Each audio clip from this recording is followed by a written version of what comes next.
বর্তমান যুগে দাঁড়িয়ে আমরা প্রত্যেকটা মেয়েই কিন্তু চাই স্বাবলম্বী হতে এবং পরিবারের পাশে দাঁড়াতে, কিন্তু আমাদের অনেকের পক্ষে এটা সম্ভব হয় না যে বাড়ির বাইরে গিয়ে কোনো কিছু কাজ করা। আমরা অনেকেই চাই যে বাড়িতে বসে কোনো ব্যবসা বা কোনো ছোটোখাটো কিছু কাজ করে যদি কিছু সামান্য পরিমাণ টাকাও রোজগার করতে পারি। এছাড়াও দেখবেন আমরা যদি বাড়িতে কোনো ব্যবসা করতে যাই সেখানে কিন্তু আমাদের অনেকটা টাকারও প্রয়োজন হয়। সকল মানুষের পক্ষে কিন্তু এই টাকাটাও বের করা আবার সম্ভব হয় না। তাই আমি আজকের ভিডিওতে কিছু ছোট ছোট টিপস আপনাদেরকে দেব, যেখান থেকে আপনারা খুব অল্প টাকাতে ব্যবসা করে আপনারা আপনাদের পরিবারের পাশে দাঁড়াতে পারবেন এবং নিজেদের যে ছোট ছোট শখ ইচ্ছেগুলো থাকে সেগুলোও পূরণ করতে পারবেন। হ্যালো এভরিওয়ান, আসসালামু আলাইকুম। কেমন আছেন সবাই? আশা করব যে যেখান থেকে আমার ভিডিওটা দেখছেন প্রত্যেকেই খুব ভালো আছেন আর সুস্থ আছেন। আমরাও আলহামদুলিল্লাহ অনেক ভালো আছি। আজকের ভিডিওতে যে বিষয়টা আলোচনা করব সেটা হচ্ছে আপনারা যারা ধরুন পড়াশোনা করছেন, স্টুডেন্ট আছেন তারা, এবং যারা হাউসওয়াইফ তারাও কিন্তু খুব অল্প টাকার পরিমাণে ব্যবসাটা শুরু করতে পারবেন। আপনারা বাড়িতে বসে গয়না তৈরির ব্যবসা শুরু করতে পারেন। গয়না তৈরির কাজে খুব সামান্য টাকা খরচ হয়, তো আর এতে কিন্তু প্রচুর পরিমাণে আপনারা লাভও পাবেন। আর কি বলুন তো, এই যে গয়না তৈরির আপনি ব্যবসাটা শুরু করলেন আর এই যে গয়নাগুলো তৈরি করছেন, তো সেখানে আপনি কিন্তু আপনার একটা সুন্দর নামকরণ দেবেন। কি বলুন তো, নামে রাখেও কিন্তু অনেক কিছু জিনিস চলে। এমন একটা নাম দেবেন যেই নামটা দেখে মানুষের নামের প্রতি আকৃষ্ট হয়ে ওই গয়নাটা আপনার থেকে কেনে। আর এই ব্যবসাটা না এখন ভীষণ পরিমাণে চলছে। আপনি মাটির গয়না বানাতে পারেন। তাছাড়া যে সমস্ত ওই কার্ডবোর্ডগুলো থাকে, যেমন ধরুন মিষ্টির প্যাকেট, উল, বিভিন্ন ধরনের পেটি, তারপরে হচ্ছে ডিমের কার্টুন, এরকম মোটা শক্ত যে কাগজের বোর্ডগুলো, ওইগুলো দিয়ে কিন্তু আপনারা ওগুলোকে সুন্দরভাবে মডিফাই করে আপনারা খুব সুন্দর সুন্দর কিন্তু জুয়েলারি বানাতে পারবেন। আর এইগুলো যে আপনাদেরকে আলাদা করে কোনো কোর্স করতে হবে বা অন্য কোথাও থেকে শিখতে হবে এটাও কিছু ব্যাপার নয়। আপনারা এখন ইউটিউবে সার্চ করলে অনেক কিছু পেয়ে যাবেন। শুধু লিখবেন গয়না তৈরি, ব্যাস প্রচুর রকমের আপনাকে গয়না তৈরির ভ্যারাইটিস দিয়ে দেবে। তো সেখান থেকে আপনি আপনার মতো বেছে নেবেন যে কোনগুলো এখন ট্রেন্ডিং যাচ্ছে, কোনগুলোর ওপর মানুষ আকৃষ্ট হবে। আপনি একটা জিনিস দেখলে বুঝতে পারবেন যে ওই জিনিসটা আপনাকে কতটা আকর্ষণ করবে, তো সেই রকম অনুযায়ী আপনারা গয়না বানান। তাও এইভাবে যখন আপনারা গয়নাগুলো বানিয়ে আপনাদেরকে কিন্তু অনলাইনের মধ্যে সেল করতে হবে। কোনো পাড়ায় পাড়ায় যাওয়া, কোনো কোথাও যাওয়ার দরকার নেই। আর এছাড়াও আপনি যদি কোনো দোকান ধরতে পারেন তো সেই দোকানে দিতে পারেন। সেখান থেকে আপনি পাইকারি রেটে যদি দেন অবশ্যই অনেকে নেবেন, কারণ এখন তো এই জিনিসগুলো ট্রেন্ডিংয়ে যাচ্ছে। একটা গয়না আর কেউ চিরকাল পরছে না। এখন যেটা হয়, কিছুদিন দেখবেন একটা জিনিস আসে, আবার তারপরে কিছুদিন পর আবার সেই জিনিসটা উঠে যায়। তো ওই যে জিনিসগুলো আসছে ওর সাথে সাথে আপনি যখন ওই কাজগুলো করতে থাকবেন না, করতে করতে দেখবেন আপনার একটা সুন্দর আইডিয়া চলে আসবে। আর আপনি যখন এগুলোকে অনলাইনে সেল করবেন তখন দেখবেন অনেক মানুষ থাকে, তারা তাদের পছন্দ মতো কিছু তোমাকে ডিজাইন দেবে, যে এই ডিজাইনে আমার এই শাড়ির ম্যাচিংয়ে, এই ব্লাউজের ম্যাচিংয়ে আমাকে এই গয়নাটা এভাবে বানিয়ে দিন। তো আপনার তো তখন আইডিয়াটা অনেকটা বেড়ে গেছে। আপনি তখন তার মনের মতো সুন্দরভাবে গয়নাটা তৈরি করে দেবেন। দেখবেন এ থেকে না আপনি একটা ভালো পজিশানে পৌঁছাতে পারবেন। আপনার তখন আপনার নামে আপনাকে চিনবে সবাই। আপনার নামে বলতে আপনার ওই গয়নার নামে, আপনি যে গয়না বানাচ্ছেন, আপনি যে ওই গয়নার যে নতুন নতুন নামকরণ করছেন, তো ওই নামকরণে বা আপনি যে গয়নাটা তৈরি করছেন আপনার পেজের একটা নাম দেবেন। সেই আপনার পেজের নাম ধরে আপনাকে কিন্তু প্রত্যেকে চিনবে। যেমন ধরুন ইউটিউবে কিন্তু একটা পেজ আছে, মেকআপের পেজ। তো ওই মেকআপের পেজটার নাম কিন্তু সাজঘর। তো ওনাকে সবাই সাজঘর নামেই চেনে। ওনার নামে খুব কম মানুষ পরিচিত আছে ওনার নামে ওনাকে চেনে। সবাই কিন্তু সাজঘর নামে এক কথায় চেনে। মেকআপও খুব সুন্দর করে, কাজও খুব সুন্দর। আর যত দিন যাচ্ছে উনি কিন্তু আরও ট্রেন্ডিং জিনিস বানাচ্ছেন, যেই কারণে ওনার দেখবেন ফলোয়ার্স বলুন, সাবস্ক্রাইবার বলুন, প্রচুর পরিমাণে বেশি, ভিউজের পরিমাণও কিন্তু যথেষ্ট ভালো। তো আপনারা কিন্তু এখান থেকেও একটা আর্নিং করতে পারবেন। এক তো আপনার প্রোডাক্ট বিক্রি হচ্ছে, সেখান থেকে একটা আর্নিং আছে, তার সাথে আবার এই জায়গা থেকেও আপনারা বেশ কিছু আর্নিং করতে পারবেন।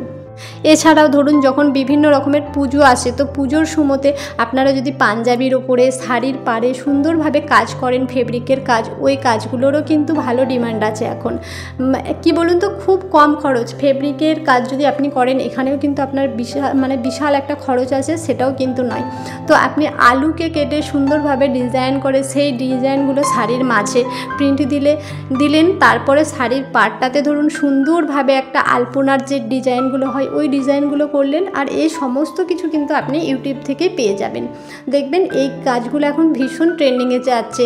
গয়না বানানো বলুন, তারপরে হচ্ছে পাঞ্জাবির ওপর, ব্লাউজের ওপর, শাড়ির ওপরে যে ফেব্রিকের কাজগুলো হচ্ছে, এই কাজগুলো কিন্তু ভীষণ পরিমাণে চলছে। আপনারা কিন্তু অল্প পুঁজিতে বাড়িতে বসে এই কাজগুলো করতে পারেন। এরপরে আপনাদের সাথে আরেকটা ভালো বিজনেসের কথা শেয়ার করি, সেটা হচ্ছে অনলাইন ফুড বিজনেস। হ্যাঁ, এটাতেও কিন্তু প্রচুর টাকা রোজগার করা যায় আর খুব অল্প সময় দিয়েই হয়। আপনারা হয়তো ভাবছেন ফুড বিজনেস মানে অনেকটা টাকার খরচ আছে বা অনেকটা পরিশ্রম দিতে হবে। না, এটাও মানে স্টুডেন্ট থেকে শুরু করে হাউসওয়াইফ প্রত্যেকটা মানুষই কিন্তু করতে পারবেন, বা যাদের হাতে বেশি সময় আছে, কম সময় আছে, তো বিভিন্নভাবে আপনারা কিন্তু করতে পারবেন। ফুড বিজনেস মানে শুধু রান্নাবান্না করে খাবার সেল করা এটাই নয়। আপনাকে আগে খুঁজে বের করতে হবে যে আপনি কোন কাজে দক্ষ, আপনার মধ্যে দক্ষতা কি আছে, সেই জিনিসটা কিন্তু আগে আপনাকে খুঁজে বের করতে হবে। রান্নারও তো বিভিন্ন ভাগ আছে, বিভিন্ন প্রসেস আছে, তো আপনি কোন রান্নাটাতে পারদর্শী সেই জিনিসটা আগে আপনাকে খুঁজে বের করতে হবে।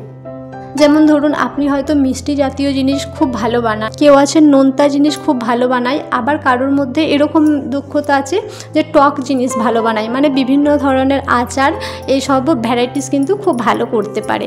কিন্তু আপনাদের মধ্যে এই জিনিসটাও আছে যে এই বিজনেসটা যখন আমি একটা বিজনেস করব, তো সেখানে তো আমাকে একটা জিনিস সুন্দরভাবে পরিবেশন করতে হবে। তো সুন্দরভাবে আমি পরিবেশনটা কি করে করব, সমস্ত কিছুই কিন্তু এই ইউটিউবের মধ্যেই আপনারা পেয়ে যাবেন। আপনাদের যে দক্ষতা আছে সেই বিষয়টা শুধুমাত্র একটু সার্চ করবেন, করে শুধু চোখ বুলিয়ে নেওয়া, ব্যাস আপনারা তখন চোখ বন্ধ করে কিন্তু এই বিজনেসগুলো স্টার্ট করতে পারবেন। ফুড বিজনেস বলতে ওই একই রকমের মানে ভাত, আলু, মাছ, তারপর চিকেন, এই সব রান্না করে বিক্রি করা, এটা কিন্তু আমি বলছি না। এগুলো সেই কমন হয়ে গেছে না, এগুলোতে খুব একটা বেশি উপার্জন করা কিন্তু সম্ভব হয় না। যদি হ্যাঁ আপনি একটা ভালো জায়গায় পৌঁছাতে পারেন তো সেখানে হবেন। এখানে আপনাকে খরচটাও অনেক করতে হবে আর সময়টাও অনেক দিতে হবে। যেহেতু আপনি অল্প সময়ে অল্প খরচে করতে চাইছেন, তো সেই জায়গাতে এই জিনিসগুলো কিন্তু খুব ভালো যায়। দেখবেন বিভিন্ন রকম, যেমন ফেসবুকে দেখবেন অনেকে করছে, ফেসবুকে অ্যাড দিচ্ছে। এছাড়াও আপনি মিশোতে বা ফ্লিপকার্টে এখানেও কিন্তু এইগুলো দিতে পারেন। আপনার মানে তৈরি যে সমস্ত রান্না আপনি যাতে পারদর্শী, এগুলো কিন্তু মিশো, ফ্লিপকার্ট এইসবই বিক্রি করা যায়। মিশো থেকে নিশ্চয়ই ফ্লিপকার্টে আপনারা দেখেছেন যে বিভিন্ন রকমের আচার পাওয়া যায়, বিভিন্ন ধরনের কুকিজ। তো আপনারা আপনাদের মতো ইউনিক কিছু করার চেষ্টা করুন, দেখবেন এই জায়গা থেকেও কিন্তু অনেক সেল হয়। আমরাই তো নিজেরাই কিনছি না, ফ্লিপকার্ট থেকে, মিশো থেকে।